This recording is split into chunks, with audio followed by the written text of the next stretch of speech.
Oke, baik. Nah, sekarang kita ingin menuju ke Pak Acep. Pak Acep, ini tidak ada indikasi bahwa akan bergabung dengan Prabowo dan Gibran. Anda melihat hal yang sama atau mungkin ada secerca harapankah misalkan bisa bergabung dengan Prabowo dan Gibran meskipun tidak sekarang, tapi nanti di akan waktu yang lebih lama lagi, Pak Acep? Ya, kita baca secara semiotik, logika naratif semiotiknya nggak masuk kalau Ibu Mega dan PDIP itu melakukan koalisi dengan Prabowo Gibran. Kita tahu bahwa Ibu Mega itu adalah salah satu sosok yang memegang teguh pada konstitusi, ya. Dan itu adalah ideologi yang dipertahankannya secara terus-menerus. Sementara di seberang sana dan sudah dikemukakan juga oleh pihak PDIP dan orang banyak bahwa terjadi pengkhianatan terhadap konstitusi. Bagaimana mungkin seseorang yang memegang teguh ideologi yang pada konstitusi itu kemudian akan bergabung dengan pihak yang dianggap telah mengobok-obok atau telah mengkhianati konstitusi itu. Jadi dari sini nggak ada logika semiotiknya. Sebaliknya kalau itu terjadi koalisi, maka kita harus membaca ada hal-hal lain di luar logika naratif semiotik itu. Jadi saya ingin mengatakan secara tegas demikian, ya. Dan menurut saya kalau kemudian terjadi koalisi, maka Ibu Mega akan kalah 2 kali menurut saya. Sekarang posisinya kalah dalam politik, ya.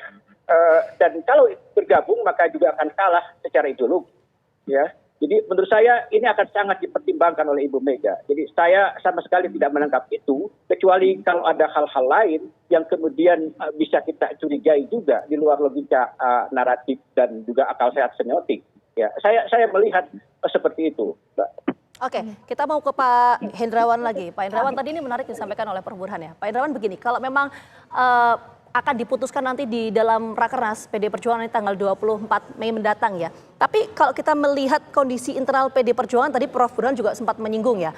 Apakah betul ada friksi di internal PD Perjuangan, Pak Hendrawan? Karena Bambang Wuryanto atau Bambang Pacul yang biasa disebut Bambang Pacul ya, di salah satu media menyebutkan bahwa ya untuk keputusan oposisi atau enggak nantilah sabar dulu. Tapi Mas Ganjar dengan tegas menyampaikan akan oposisi. Betul nggak itu ada friksi itu di internal PD Perjuangan, Pak Hendrawan? Jadi di internal PDI Perjuangan ada perbedaan pandangan, ya, masing-masing memiliki argumentasi yang kuat. Itu sebabnya kami tidak mau terjebak dalam diksi oposisi, koalisi yang sebenarnya hanya dikenal dalam sistem parlementer. Dalam sistem presidensial, apalagi untuk konteks Indonesia, sila yang keempat dalam Pancasila itu adalah musyawarah untuk mufakat. Ya, jadi artinya kerakyatan yang dipimpin oleh hikmat kebijaksanaan dalam permusyawaratan perwakilan. Itu sebabnya kita harus mengutamakan prinsip musyawarah. Nah, itu sebabnya kalau dikotomi koalisi oposisi ini hitam putih, ya. Kita harus mencari diksi yang sifatnya lebih rekonsiliatif, lebih bernuansa musyawarah.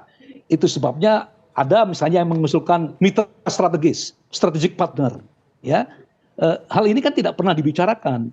Itu sebabnya nanti akan menjadi pembahasan yang serius di dalam rapat kerja nasional.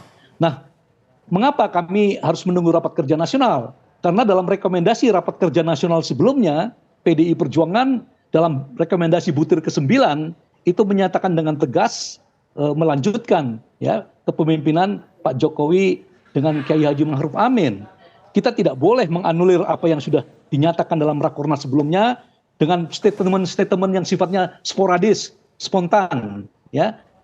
Itu harus dibicarakan secara resmi dalam organ keputusan partai, yaitu rapat kerja nasional. Kita tidak boleh membiasakan diri menyetuskan pandangan yang siksak, ya, yang sifatnya temporer sesaat. Itu sebabnya kami sedang dalam periode untuk merenungkan, sudah dibentuk, ya, persiapan melalui komisi-komisi, DPP terlibat, tokoh-tokoh partai terlibat, ya, kemudian kami mengundang eminent figures, ya, figur-figur eminent yang berbicara dalam forum-forum yang kami siapkan untuk menyongsong rapat kerja nasional tersebut. Jadi bersabar, kesabaran revolusioner itu penting sekali ya dalam konteks politik yang sering tidak berkarakter seperti sekarang. Ya Pak Hendrawan, tapi kita ingin mencoba konfirmasi sekali lagi. Apakah di dalam tubuh PDIP mungkin ada pihak-pihak juga yang menginginkan supaya pemerintahan mungkin bergabung menjadi koalisi atau mungkin lebih dominannya ingin beroposisi? Pastikan sudah terbaca kondisi psikologis di dalam partai. Ya itu sekali lagi kita dipaksa untuk mereduksi ya dinamika yang terjadi dengan sebuah kalkulasi sederhana. Ya, kami mendengar pandangan, kami mendengar argumentasi dari masing-masing pihak.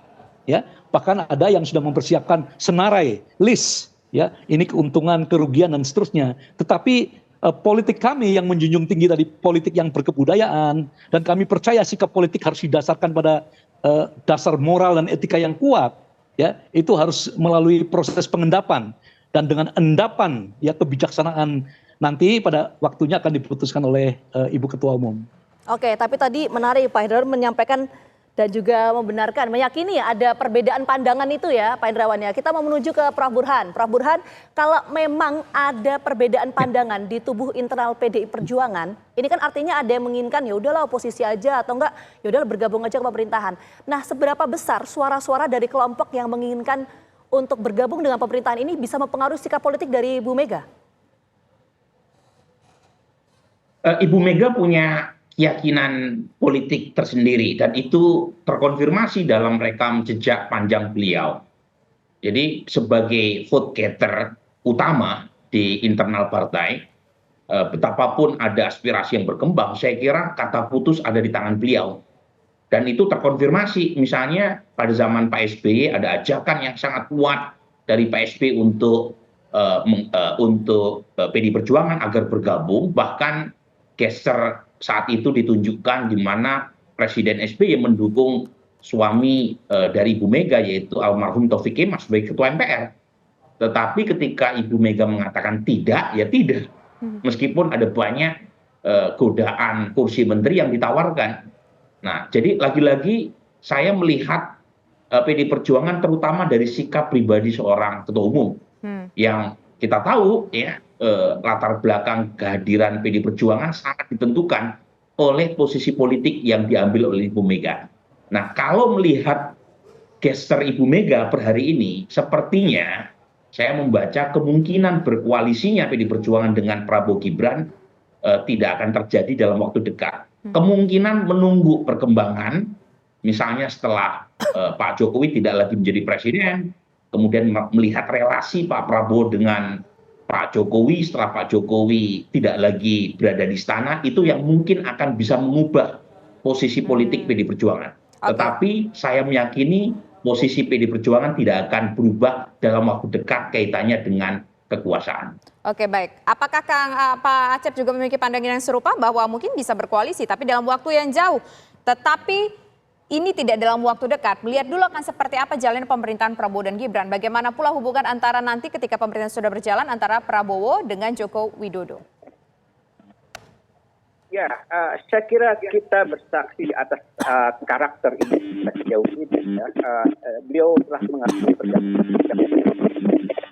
tahu sejak beliau. Jadi saya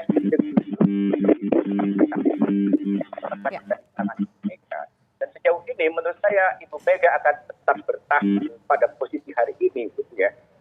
Dalam jangka panjang berubah, kalau Mega sudah tidak menjabat lagi sebagai ketua PDIP, gitu, ketua umum PDIP. Saya sepanjang beliau yang menjadi ketua umum PDIP, saya tidak menangkap peluang akan berkoalisasi, kecuali Ibu Mega mempertaruhkan keyakinannya sejauh ini tentang ideologi yang dianutnya, yang selalu memegang teguh konstitusi. Dan sejauh ini melihat ekspresi Ibu Mega dalam politik dalam belakangan ini itu kan sangat santun ya menurut saya. Ekspresinya selalu ekspresi simbolik. Ya.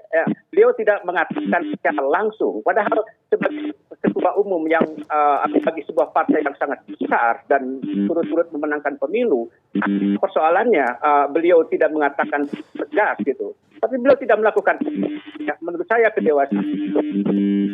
Baik.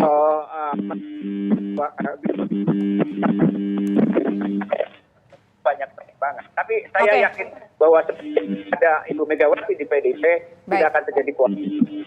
Oke, baik.